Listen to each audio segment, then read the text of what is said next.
Friends, welcome back. तो भाई सबको पता ही होगा कि टर्की में कैसा बड़ा वो हुआ है, अर्थक्वेक आया है। Oh my God. और उसको देखकर जो मैंने वीडियोस देखी हैं, डर कांप जाएगा इंसान की। इतना मतलब होता है कि एकदम से ऐसे मिट्टी की ढेर की तरह इतनी बड़ी बड़ी बिल्डिंग्स जो है नीचे गिर रही हैं। It was just so shocking. अगर पुरानी बिल्डिंग्स हैं और काफ़ी ज़बरदस्त मतलब अर्थक्वेक था और उस जबरदस्त। वक्त जो है सुबह के शायद 4 बज रहे थे, सभी लोग सो रहे थे, तो वो और भी डेंजरस बात है कि जिनकी बिल्डिंग्स टूटी हैं वो लोग जब सो रहे थे बस। नहीं, वो तो पूरी ऐसे ढेर हो गई बस नीचे ऐसे। बिल्कुल। देख के ऐसे मतलब देखो कि इंसान के कंट्रोल में कुछ नहीं है, कभी भी कुछ भी हो सकता है। बिल्कुल। ये वार्निंग दी जा रही है वर्ल्ड को, इंसानियत को, और इंसानों को। सीरिया में तो और भी प्रॉब्लम्स आई हैं जहाँ पे बिल्डिंग्स और भी पुरानी थी। बाप रे। तो चलो फ्रेंड्स, वीडियो शुरू करते हैं। वीडियो शुरू करने से पहले अगर आप चैनल पर नए हो और आपने अभी तक सब्सक्राइब नहीं किया तो जल्दी से पहले सब्सक्राइब के बटन और बेल आइकन को क्लिक कर लो, ताकि आपको हमारे सारी न्यू वीडियोस के नोटिफिकेशन मिल जाएं जैसे हम अपलोड करें। अगर आपको वीडियो पसंद आता है प्लीज़ लाइक एंड शेयर। चलिए शुरू करते हैं। तो भारत की ओर से एक बड़ा फैसला किया गया है। तुर्की में मदद के लिए अब कई टीमें रवाना हो रही हैं। 140 करोड़ लोगों की संवेदनाएं सभी भूकंप पीड़ितों के साथ है। भारत भूकंप पीड़ितों की हर संभव मदद के लिए तत्पर है।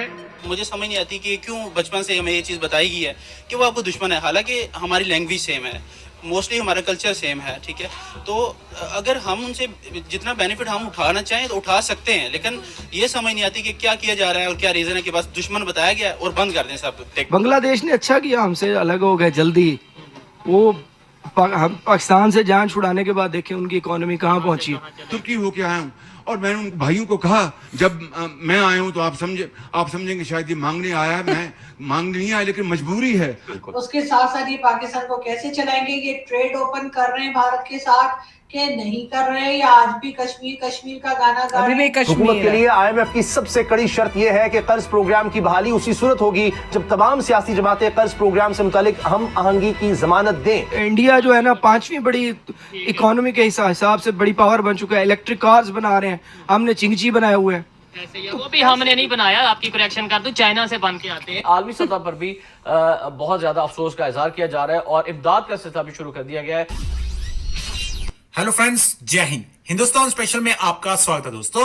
तुर्की में एक दिन में 2 बार आए भूकंप ने भयानक तबाही मचाई है। इन झटकों में करीब 1600 लोगों ने अपनी जान गंवा दी है, वहीं हजारों लोग घायल हो गए हैं। राहत कार्य जारी है, मलबे को हटाकर लोगों को बचाने का प्रयास किया जा रहा है। इसी बीच भारत ने भी मदद का सबसे पहले हाथ बढ़ाते हुए एनडीआरएफ की टीमें तुर्की भेजने का फैसला लिया है। बेंगलुरु के एक कार्यक्रम के दौरान प्राइम मिनिस्टर मोदी ने तुर्की में आए विनाशकारी भूकंप पर शोक प्रकट किया। उन्होंने कहा कि हम तुर्की के भयानक भूकंप को देख रहे हैं। भारत के 140 करोड़ लोगों की सहानुभूति तुर्की के साथ है। उन्होंने कहा कि भारत भूकंप प्रभावित लोगों की हर तरीके से मदद करने को बिल्कुल तैयार है। मुश्किल की इस घड़ी में भारत ने सबसे पहले मदद का हाथ बढ़ाया है और एनडीआरएफ की टीमों को तुरंत तुर्की रवाना कर दिया है। आज की वीडियो में पाकिस्तानी मीडिया ने और क्या कहा, तो चलिए दोस्तों आज की वीडियो की तरफ चलते हैं। दुनिया की सबसे बड़ी सोर्स ऑफ नॉलेज की वेबसाइट विकिपीडिया को पाकिस्तान में बैन कर दिया गया है। कहा जा रहा है कि उस पर इस्लाम के खिलाफ बहुत सारा मवाद मौजूद था, इसीलिए उस वेबसाइट को पूरा का पूरा पाकिस्तान में बैन कर दिया गया है। क्या कहेंगे इससे हमारी जो यूथ है, जो लोग विकिपीडिया से नॉलेज गेन करते थे, उनको कितना नुकसान हुआ है? ऑब्वियसली अगर विकिपीडिया को बंद कर दिया गया तो उसका एक बहुत बड़ा इम्पैक्ट होगा। स्पेशली जो लोग जो थे जैसे सीएसएस वगैरह करते थे तो उनको नॉलेज वहाँ से हिस्ट्री का मिलता था। तो अब दिन ब दिन यही देखा जा रहा है कि पाकिस्तान में कभी विकिपीडिया बंद हो रहा है, कभी यूट्यूब बंद हो रही है, कभी समझ नहीं आ रही कि इस मुल्क में हो क्या रहा है। बीच में कभी हुई थी अगेंस्ट अपने हमसाये मुल्क इंडिया को देखें तो वहाँ पे डे बाय डे डेवलपमेंट हो रही है, लेकिन पाकिस्तान ग्रेजुअली मतलब समझ नहीं आ रही कि हो क्या रहा है इस मुल्क के साथ। कभी कहते हैं कि मतलब इंडिया हमारा दुश्मन है, बॉर्डर बंद कर दें, कभी कहते हैं कि ये वेबसाइट इस काम के लिए बंद है, इसको बंद कर दे। तो मुझे समझ नहीं आती कि क्या इशू है, क्या मसला। इस्लाम के नाम पे सब कुछ बंद कराते जा रहे हैं। खुलने जा रहा अच्छा है और हम यहाँ पर चीजों पर बैन लगा रहे हैं। एक वक्त था 2012 से 2016 तक पाकिस्तान में यूट्यूब बैन कर दिया गया था। और कहा जाता है कि जब कब, इस कौन तरह से से कब कोई तक बड़ी बोला? वेबसाइट 12 से बैन की 16 जाती है या बड़ी वाओ। साइट बैन की जाती है, तो उसका मतलब है कि आहिस्ता आहिस्ता पूरा सोशल मीडिया बैन होने वाला है। 2012 से 2016 का अब अच्छी टाइम मैं वही था। आपको बता कौन रहा था हूँ कि उसको ये वापस समझ लाओ? नहीं आती कि पाकिस्तान में दोबारा क्या करो। हो क्या रहा है। बेसिकली मेजर जो इशू ये है कि जो हमारे ऊपर सियासतदान या जिन लोगों ने पॉलिसी मेकर्स हैं उनका कंसर्न नहीं है कि अवाम के लिए उन्होंने क्या करना है। मतलब उनका बस मुझे तो यही लगता है कि बस यही एम है कि पाकिस्तान में आए, पैसा बनाएं और बाहर चले जाएं। मतलब जो सिचुएशन अभी नज़र आ रही है, तो अब इस बात है, अब जिस तरीके से हमारे ऊपर पाबंदियां लगी हुई थी, अब वो भी बेसिकली इन लोगों की वजह से ही था और हमें खुद सफ़र करना पड़ रहा है। बेसिकली अब खुद भी मैं एक सीए प्रोफेशन से मैं बिलोंग करता हूँ, तो अब नज़र आ रहा होता है कि पाकिस्तान की जो इकोनॉमिस्ट हैं या इकोनॉमिकल जो सिचुएशन बनाई जा रही है, तो उसमें समझ नहीं आ रही कि एक आम बंदा क्या करेगा। इंडिया के बारे में क्या कहेंगे? इंडिया में फर्स्ट एप्पल स्टोर खुलने जा रहा है, हम तो बैन लगाई जा रहे हैं और लगाते रहेंगे। इंडिया की कामयाबी पर, इंडिया की तरक्की पर क्या कहेंगे? देखें, जो सबसे बड़ा रीज़न है ना कि जिस तरह हम देख रहे हैं कि इंडिया में अगर आईफोन का वो ब्रांड ओपन हो रहा है या इस तरीके से ट्विटर का उनका जो सीईओ था, अब रीज़न क्या है कि वो ना जो एक क्रिटिकल थिंकिंग वाले ये जो है ना जो एक क्रीम होती है माइंड, उसको वो यूज़ कर रहे हैं। हमारे मुल्क में क्या हो रहा है कि आप जो एक एजुकेटेड पर्सन है उनको आप यूज़ नहीं करते, देन फिर क्या करते हैं हमारे लोग जो है कोई यूएई की तरफ मूव कर रहा है, कोई यूरोप की तरफ मूव कर रहा है। पहला रीज़न तो ये रीज़न नहीं दूसरा, है। हमारे मुल्क में कहा जाता है आप कि लोगों का जो बचपन से रिलीजियस हमें माइंड बात बड़ा बताई हुआ कि पड़ा इंडिया है, हमारा पूरा दुश्मन है। कट्टर बन गए अब हो। मैं इस चीज़ को समझ नहीं पाया आज तक कि वो हमारा कैसे दुश्मन है। मतलब एक इतनी बड़ी इकोनॉमी है, फॉर एग्जाम्पल अगर हमारा उनके साथ ट्रेड ओपन हो जाती है तो देन इसका बेनिफिट उनको इतना नहीं होना जितना हमें होगा, क्योंकि वो एक बहुत बड़ी पॉपुलेशन है। हमें इंडिया की जरूरत है, इंडिया को हमारी जरूरत नहीं है। जी ऐसे ही है, ये फैक्ट है। मतलब और पाकिस्तान में लोगों को मुझे समझ नहीं आती कि क्यों बचपन से हमें ये चीज़ बताई गई है कि वो आपको दुश्मन है, हालांकि हमारी लैंग्वेज सेम है, मोस्टली हमारा कल्चर सेम है, ठीक है। तो अगर हम उनसे जितना बेनिफिट हम उठाना चाहें तो उठा सकते हैं, लेकिन ये समझ नहीं आती कि क्या किया जा रहा है और क्या रीजन है कि बस दुश्मन बताया गया है और बंद कर दें सब कुछ। और पूरी दुनिया इंडिया के साथ अच्छे टर्म्स बनाकर वो मुफाद हासिल कर रही है, अगर कोई इससे महरूम है तो सिर्फ पाकिस्तान। जी ऐसे ही है, बिल्कुल। मैं वो आपको बताया ना कि जो हमारे पॉलिसी मेकर्स हैं उनका कंसर्न पाकिस्तान की डेवलपमेंट नहीं है। अगर पाकिस्तान की डेवलपमेंट कंसर्न होता तो मेरे हिसाब से पहला गोल ही उनका ये होना चाहिए था कि हमारे इंडिया के साथ अच्छे टर्म्स होने चाहिए।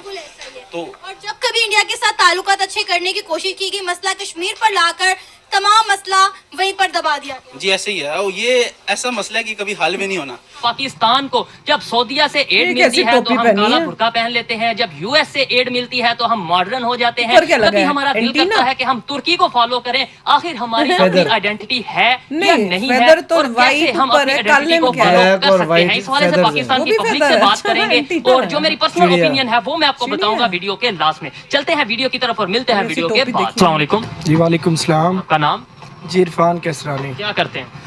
जी मैं डॉक्टर हूँ। डॉक्टर हैं, जबरदस्त। टॉपिक मेरा ये है जिस पे हम वीडियो रिकॉर्ड कर रहे हैं। पाकिस्तान में बहुत से क्राइसिस चल रहे हैं, लेकिन एक क्राइसिस ऐसा है जो कि 1947 से ही शायद चलता आ रहा है, identity crisis. As a Pakistani अगर मैं सवाल कर रहा हूँ एक पाकिस्तानी से कि हमारी क्या आइडेंटिटी है पूरी दुनिया में, और पाकिस्तान किस आइडेंटिटी की बेस पर बना था, किस विजन की बेस पर बना था? असल एक्चुअली जब पार्टीशन हुई थी तो उस वक्त कैद आज़म ने बड़ी एफर्ट की थी और ये सोचकर एक अलहदा रियासत का क़याम किया था कि एक पाकिस्तान जाके एक ऐसा मुल्क बनेगा जो दुनिया के नक्शे के ऊपर एक ख़ास तरह से प्रेजेंट करेगा। लेकिन अनफॉर्चुनेटली हुआ ये है कि जब से पाकिस्तान बना है, शुरू अवाइल के कुछ अर्सा तो बहुत अच्छा रहा है, लेकिन वक्त के साथ साथ आहिस्ता आहिस्ता हमारे कॉल ऑफ फेल में तजाद शुरू हो गया है। रियासत जिस बुनियाद पे बनाई गई थी वो मकसद सारा खत्म हो गया। ठीक है, किस बुनियाद पे आपके ख्याल में रियासत बनाई गई थी? पाकिस्तान का मतलब क्या था? पाकिस्तान असल दो कौमी नजरिया के तहत वजूद में आया था। हिंदुस्तान और पाकिस्तान, वहाँ पे उनका टोटल कल्चर मुख्तलिफ था, मजहब मुख्तलिफ था, दोनों डिफरेंट चीजें थी, जिस वजह से इकट्ठे रहना तकरीबन नामुमकिन हो गया था। इसलिए मजहब चेंज था लेकिन कल्चर तो हमारा एक ही था। मतलब जब हिंदुस्तान में रहते एक ही कल्चर था, आज हम अपना कल्चर होते जा रहे हैं, अपनी आइडेंटिटी नहीं कोई। यार जो भी बोल लो, इनकी पॉपुलेशन जो है उनका ब्रेन वॉश हो चुका है, उनको पढ़ा चुके हैं बचपन से ही, वो कुछ नहीं हो सकता। इंडिया कर चुके हैं वो कुछ भी थोड़ा गुण गाएंगे भी तो उसके बाद पलट के वापस उनका वही थॉट होता है। भैया पाकिस्तान क्यों बना था, सुन लो इनकी बात, क्योंकि भाई ये टोटली डिफरेंट है और उसलिए उनका साथ में रहना जो था नामुमकिन था, इसलिए भाई अलग कंट्री बनी है। अरे क्या बोलूं मैं, क्या एडजेक्टिव यूज करूं, बताओ। अब उनको कि आप नहीं, आपको नहीं, बेस्ट है, आपको अभी दिख नहीं रहा कि इंडिया के अंदर कितने मजहब रहते हैं भाई। यहाँ पे हिंदूज रहते हैं, मजहब की कितनी पॉपुलेशन देखेंगे तो उनको शॉक लगेगा। और इंडिया में कौन से मजहब की पॉपुलेशन इंक्रीज हो रही है, बताओ। ये नहीं है, वो ये सब देख ही नहीं पाएंगे। अब विकिपीडिया तो गया यूट्यूब भी जाए यार, यूट्यूब जाए तो मैं लड्डू बांटू। अब उनका देखना क्वालिटी ऑफ लाइफ क्या होगी। जो बोलेगा वो इधर उधर का बोलेंगे, किसी को पता नहीं क्या बोल रहे हैं, क्योंकि विकिपीडिया तो है नहीं। चलो गूगल नॉलेज तो है, पता नहीं गूगल में कैसी नॉलेज आएगी, विकिपीडिया का आंसर कहाँ है, क्या बता, आई डोंट नो। वो ये सर्च भी करते थे, जैसी इनकी चल रही है दिमाग, मुझे तो लगता है पहले से यूज नहीं करते होंगे, उनको फर्क ही नहीं पड़ना होगा। जो कोई इक्का दुक्का करता अगर गूगल सर्च में विकिपीडिया आता भी है तो वो भी ओपन नहीं कर सकते। नहीं, मैं तो ये सुन के बड़ी हैरान हुई थी। 2012 टू 2016 मतलब यूट्यूब इन्होंने बैन किया हुआ था, मुझे तो पता भी नहीं ये सब। ये तो अब जाके सुनने को आया है। और कौन था महान आत्मा जिसने ये काम किया था, उसको मैं मेडल महान आत्मा दोबारा काम कब करेगा? वो महान आत्मा को वापस लाया जाए कि इनका यूट्यूब बंद करो भैया। कब करोगे, हम तो वेट कर रहे हैं।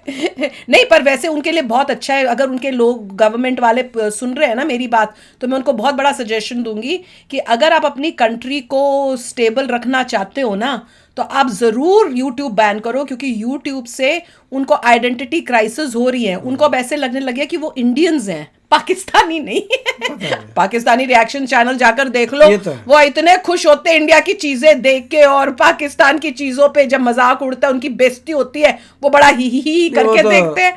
बताओ, हम क्या एज इंडियंस अगर कहीं पे इंडिया की बेइज्जती हो रही होगी तो क्या आप उसको देख के ही कर सकते हो? मुझे तो गुस्सा आ जाता है। तो रोटी कपड़ा मकान का चक्कर वही तो नहीं, आइडेंटिटी क्राइसिस हो रहा है उनको। पर मजेदार था।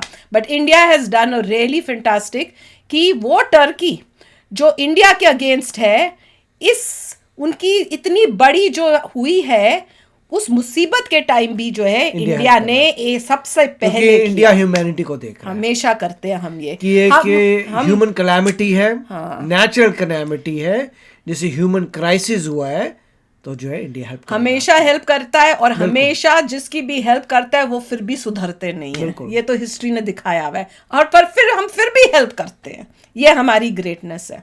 तो चलो फ्रेंड्स, चलते हैं, मिलेंगे नेक्स्ट वीडियो में बहुत ही जल्द। Till then take care and bye bye. तो अगर आप मेरे इस चैनल पे नए हो तो जल्दी से सब्सक्राइब के बटन को हिट करो और बेल आइकन को क्लिक करो, ताकि आपको मेरा जब नया वीडियो मैं लगाऊं आपको उसके बारे में जल्दी से पता चल जाए।